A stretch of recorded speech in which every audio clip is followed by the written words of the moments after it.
8 বছরের মেয়েকে গণধর্ষণ করে খুন করার অভিযোগ উঠল তা স্কুলেরই 3 ছাত্রের বিরুদ্ধে।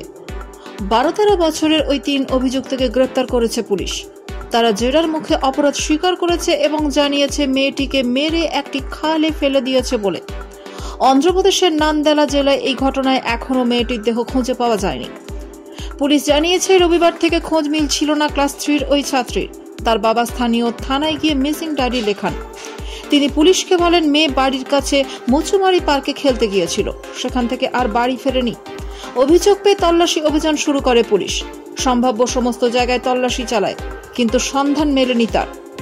এরপরই স্নিফার ডগ নিয়ে সমস্ত এলাকায় তল্লাশি শুরু করলে ওই কুকুরই পুলিশকে নিয়ে যায় 3 নাবালক ছাত্রের কাছে। দুজনের বয়স 12, তারা ক্লাস 6-এ পড়ে, আর একজন 13 বছর বয়সী ক্লাস 7-এর ছাত্র। মেয়েটির সঙ্গে একই স্কুলে পড়তো তারা। ধরা পড়ার পর পুলিশের কাছে স্বীকার করেছে যে তারাই মেয়েটিকে ধর্ষণ করে খুন করে দেহ ফেলে দিয়েছে জলে।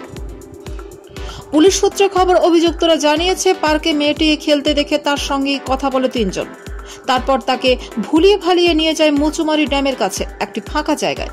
সেখানে তাই গণধর্ষণ করে তারা।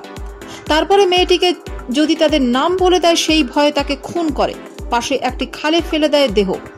গোটা ঘটনার পরে শুনে শিউরে উঠেছে খোশ তদন্তকারীরা। তবে যেহেতু মেয়েটির দেহ পাওয়া যায়নি, তাই এখনো নিখোঁজ মামলা হিসেবে এটিকে দেখছে পুলিশ।